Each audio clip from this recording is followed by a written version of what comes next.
Good morning or afternoon, folks. It is time once again for the Global Online Ministry Alliance. Sorry I'm a little late, just scrambling to get some things done. Had a big trip planned and there are some things that may have been changed about that. Thank you, coronavirus. And the other thing too is that I actually had something else in mind that I wanted to talk about this morning. But I'm going to change directions because of some things that have happened in the last 24 hours, some things that have been said in the last 24 hours, and I feel compelled to address them. So that being said, the Global Online Ministry Alliance is a group of fantastic teachers, starting off on Sunday mornings with Lynn Bennett Jr., followed by Kyle Butler, followed by Dr. Catherine Toon, and followed by yours truly. And on Wednesdays, we have Grounds and Grace with Mike Zinker. And then on Thursdays, we have Keith Giles with More Grounds and More Grace. And also part of the Three-Chord Strand, which Three-Chord Strand starts off on Mondays with Bill Thrasher, on Tuesdays with Michelle Brown and Tammy Wilson with Table Talk, on Wednesdays with Catherine Toon again, on Thursdays with Kyle Butler, and Freeology Friday with yours truly. And Mike Zinker also floats in and out on Three-Chord, and so he's a blessing. And that being said, let me go ahead and no music, no frills, and I decided to borrow my wife's set this morning. She's out getting donuts. Anyway, I want to ask or start off by asking a question. How far is too far?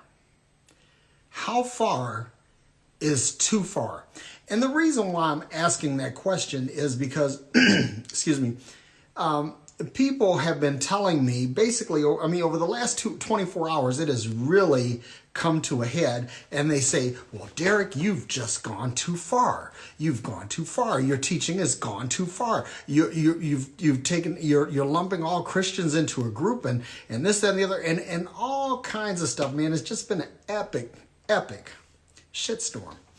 And so I feel compelled to address this. Now, mind you, let me say this. I generally don't address my critics. I honestly don't care, because while they're criticizing me, I'm living my best life. I'm enjoying things that they probably only dream of. And I'm not saying that to boast, but I'm saying that I'm blessed, right? And the blessing comes not because the great sky God decides to bless me, because the Creator is no respecter of persons. However, what I've developed is an understanding of love, and I have an understanding of confidence, and that confidence has opened doors continuously and repeatedly for me. Okay. So that being said, normally I don't address critics, but I'm going to address some things today because, well, frankly, I'm just tired of the bullshit. and it's this, right? How far is too far? Well, let's ask a question. The people who sailed their ships beyond the shores of Europe, at what point did they go too far? You know, and the people who discovered bacteria, did they go too far? Did Sir Isaac Newton go too far? Did Copernicus go too far? Did Galileo go too far? Did Socrates, Aristotle, Plato, did they go too far? Dr. Martin Luther King Jr., did he go too far? Nikola Tesla, did he go too far? In other words, how far is too far? And this is the point that I'm getting at. And I can't overstress this.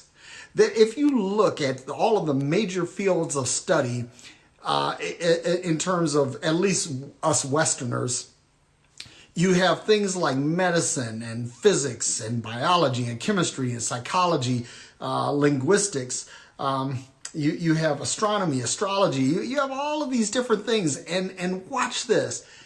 Every one of these fields of study has moved over time.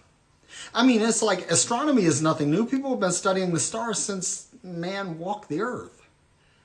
But now we understand things about the heavens that we never understood before. Why? Because the needle has moved. The envelope has been pushed.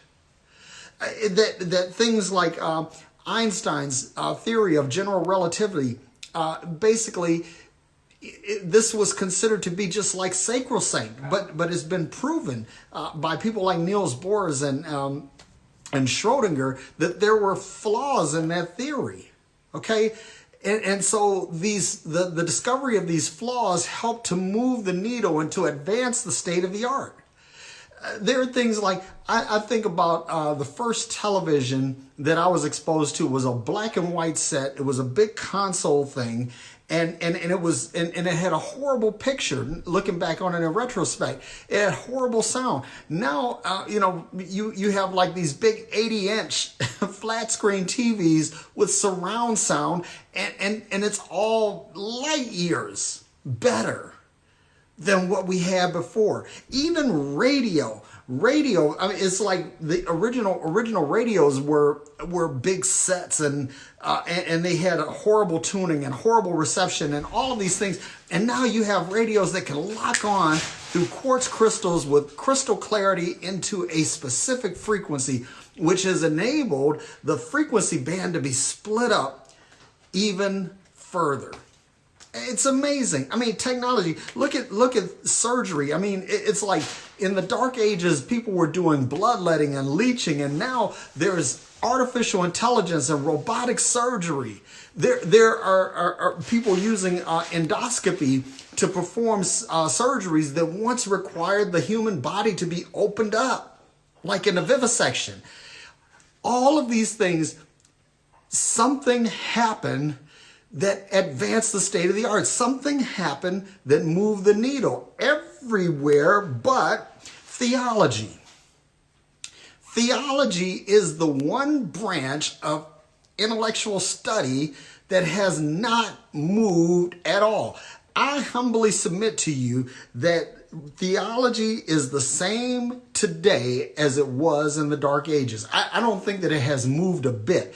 And people will say, well, you have things like, you have the Word of Faith movement, and you have, the shepherding movement, and you have the grace movement, and all these movements that supposedly or allegedly advance the state of the art. But it's the funny thing is that when you open the hood and look under the hood of these things, basically it's the same old crap rehashed and regurgitated.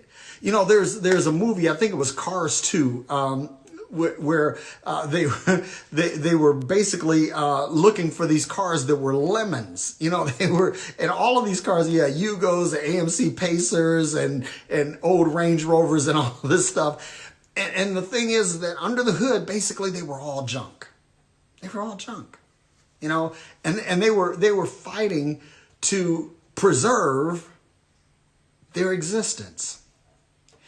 And that's what religion is. Religion is simply an old lemon. It's an old car that is being held together by baling wire, paper clips, and duct tape, and it is fighting for its survival. But listen, the thing is that just like the car analogy, in an old Yugo, you wouldn't buy an old Yugo for your kids to drive. Why? Because this thing is unsafe. It may fall apart at any given time. It couldn't withstand a crash. It's not really fuel efficient, even though it's supposed to be a small car with a small engine. All of these things, you wouldn't put your kids in that because it's crap. And yet, we continue to try to indoctrinate our children with this garbage of religion. It's absolutely insane. And the funny thing is that there are awesome, wonderful people out here who are pushing the envelope, who are moving the needle. It's almost like Quixotic, like Don Quixote, how people are trying hard to move the needle to try to advance the state of the art. And here's the funny thing, is that in all of the other intellectual disciplines, that when something comes to move the needle, when something comes to advance the state of the art, the community generally embraces it. The community of medicine, it embraces advances. The community of chemistry embraces advances. Physics, nuclear power, and all of these things, atomic theory, all of these things. And when something comes that advances the state of the art, the intellectual community around it embraces it, except theology, except religion. This is the only spot, and I'm going to tell you, this is why. This is the reason why theology doesn't advance. Because, see, every other intellectual discipline that I've mentioned already exists for the betterment of humanity. It exists for the advancement of humanity, except religion and its codependent theology. They don't exist to help humanity. They exist for the express and specific purpose of controlling people. See, the thing is that when you start looking at the industrial age and the iron age, and you start looking at the age of the internal combustion engine and manufacturing, the assembly line, and then you start looking at advancements in medicine, all of these things have increased the freedom of humanity, except theology. Theology doesn't exist to liberate people. It exists for the express and specific purpose of putting people in bondage. You gotta catch this. And this is the thing, this is what I think is funny about all of this, is that the people who cling to theology rail against people who are trying to expose the weaknesses in it. And the reason why they do it is because they know deep down in their hearts that theology is dying, that religion is dying. They know it. Because listen, half of the shit that religion teaches can't even withstand a good Google search. A good Google search will expose the fallacies and the flaws of theology and religion. That's simple. Just a simple query on a search engine in the cloud will expose religious bullshit with ease. And the people who cling to religion, they cling to theology, this is what their retort is. Well, you can't trust technology because that's of the devil. You see that? Listen, I'm going to say something, and this is a word that I normally don't use in our house. It's all this, we're a very expressive family, but the word stupid is a word that we don't use. But in this particular case, this stuff is stupid. It's just plain, it's moronic, it's idiotic. Now, let me say this, because people say, well, you're discounting Jesus. No, I'm not discounting Jesus. Let me tell you something. I love Jesus. I love everything that he represents, the real stuff that he represents. And that's another lesson for another time. But I love Jesus. But I am for the separation of Jesus and Christianity, or Jesus and religion, or the separation of Jesus and theology. Listen, this is a funny thing too. People will expend all this effort in studying and trying to understand theology, but won't even try to understand their fellow man. In other words, people are trying to come into this country to find a better life. Nobody's coming in here trying to destroy the country. That is such absolute bullshit, right? Nobody's coming to do that.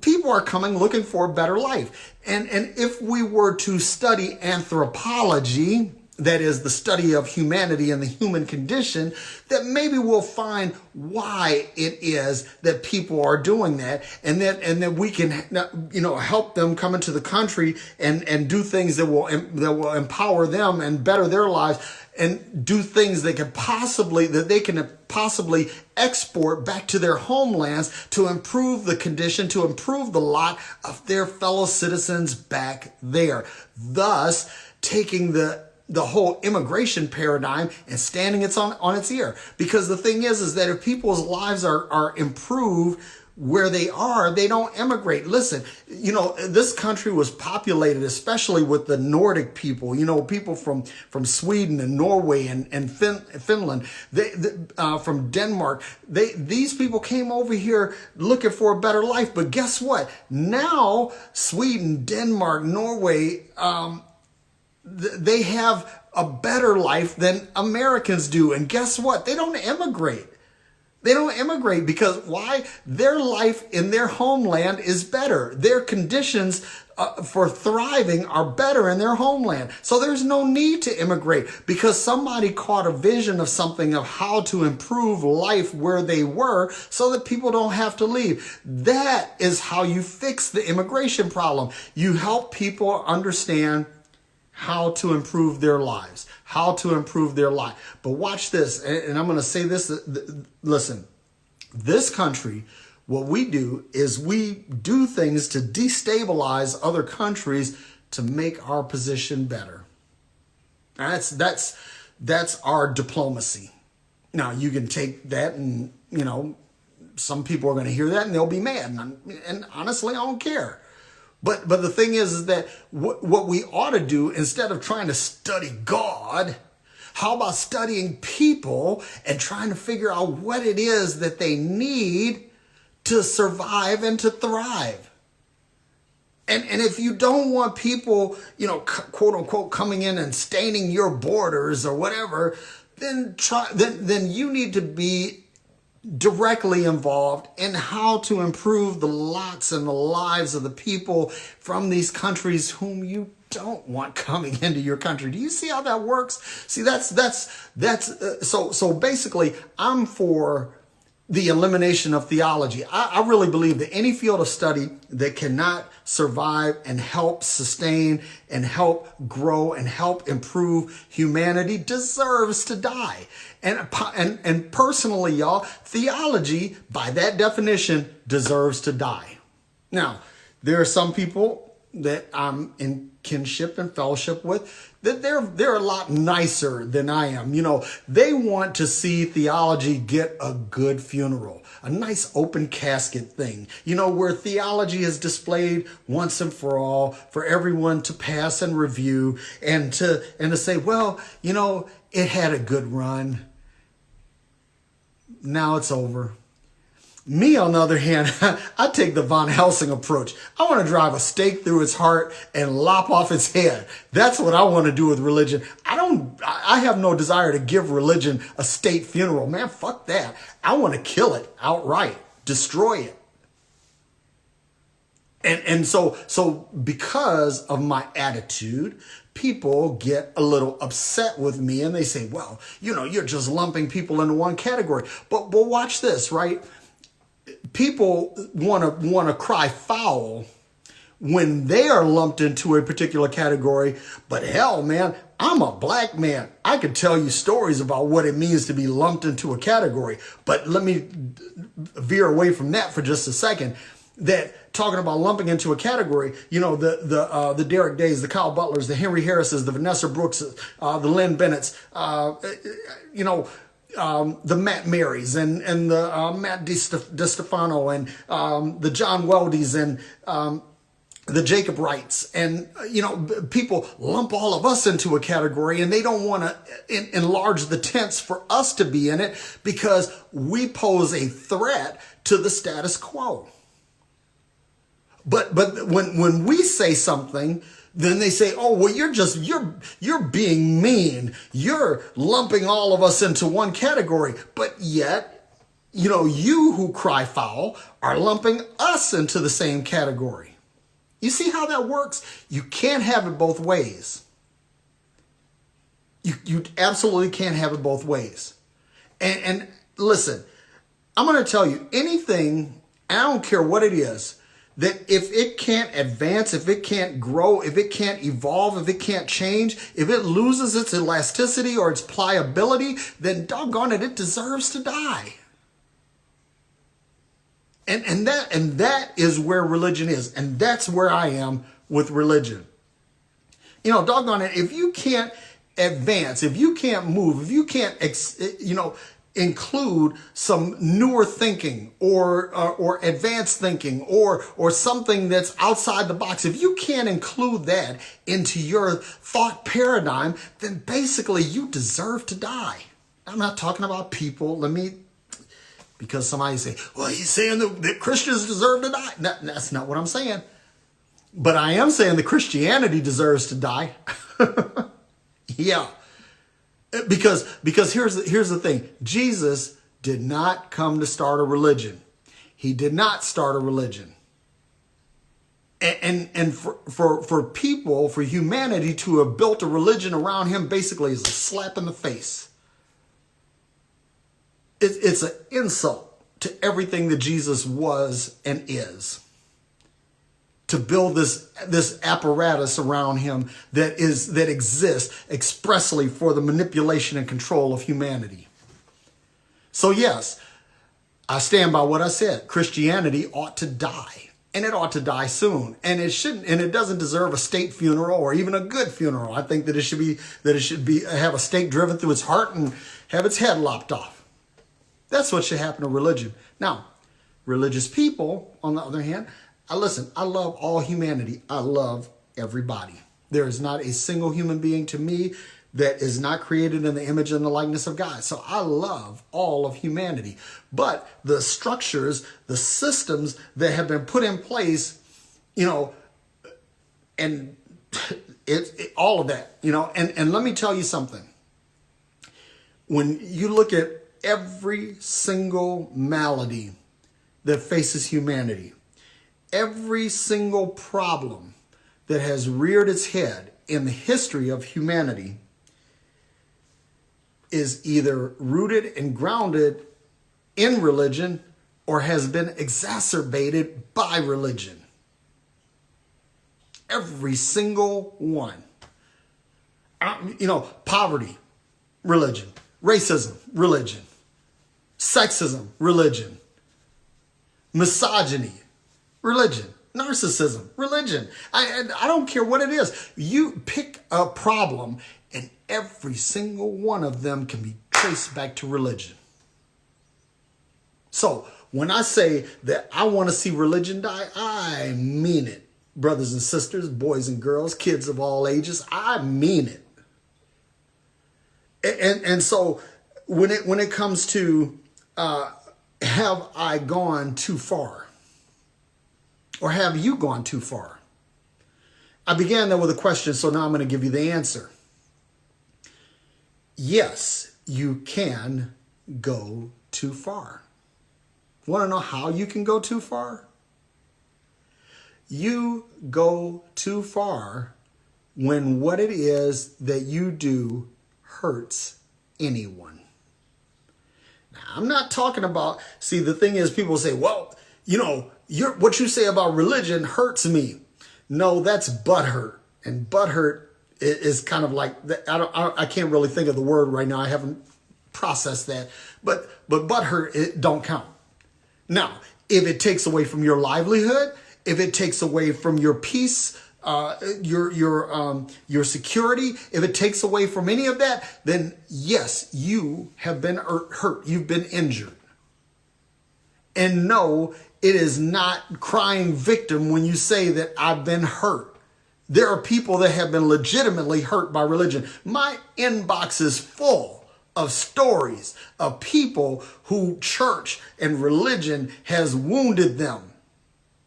And thank God it wasn't mortally. Because see, some of this stuff is like suicide inducing. Some of this stuff is really, really horrible. But if you go too far, see, here's the thing. People say that Malcolm X died because he went too far. Or Martin Luther King died because he went too far. Or that Nikola Tesla died because he went too far. See, people will say that, right? But these people, what they were doing, they were helping humanity, not hurting it. But the people who are concerned with manipulation and control of humanity, it butthurt them. And so, butthurt will cause a quicker and more pointed reaction than actual physical injury does.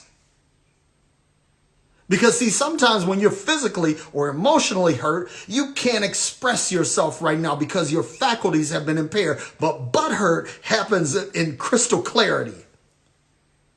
So listen, let me just say this and let me make it perfectly clear. I don't give a fuck about your butthurt. I don't care. If your butt hurt, too bad. Now, if you're really hurt, if I say something that impacts your income or it impacts your standard of living or it impacts something like that, then yes, you have a legitimate beef with me. But because you're butthurt, you don't have shit to say to me or anybody else that says it. And that's the truth. That is the truth. And I'm going to say this, that it is religion that has created the current climate in this country. If people who are quote unquote evangelicals, if they really were concerned about helping the least of them, we wouldn't be having a lot of the discussions that we're having in this country.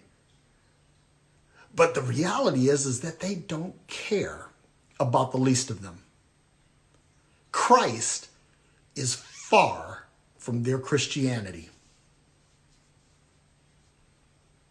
And, a brother said to me, well, you can't just lump everybody into the same, no, I can't lump everybody in the same group. Like I said, I'll say this just to give you an analogy, that I believe that there are good law enforcement officers, that they are wonderful human beings, that they have it in their heart to serve their communities and to protect the people that they are serving.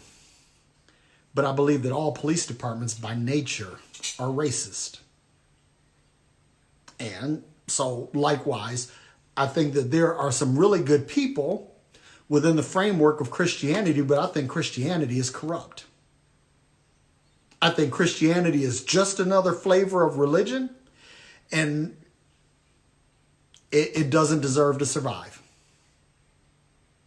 Matter of fact, it should never have gotten this far. Now, that's pretty much what I have today. It's a little bit of a rant, and I'm sorry. Well, I'm not sorry.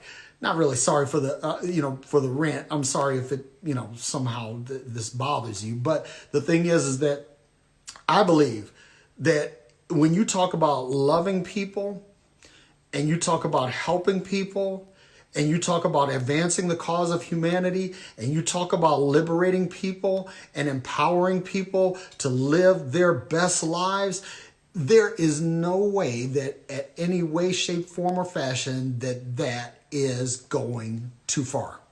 As a matter of fact, I'll say this and I'm done. That when you go to help, you're not going too far. It's only when you hurt someone. Yeah, like Stalin went too far. Hitler went too far. Yeah, people like that, they went too far. King Leopold went too far. Those are people that went too far because they hurt millions of people. Caused millions of people to lose their lives. That's when you have gone too far. But when you talk about love and empowering people and giving people the tools that they need to be the best that they can be and to live their best lives, man, there's no way you can go too far on that. So I'm not going to give any shout outs right now in the broadcast itself. I'll go through all of the comments and I promise you that I will address each and every one of them individually. But I want y'all to know, I want every single person that's listening to this, whether I agree with you or not, that's unimportant. I love you. And that my mission is to make you think better of yourselves. What you think about me, I don't give a damn. So there you have it. Namaste, peace and hair grease. Until the next time, love y'all.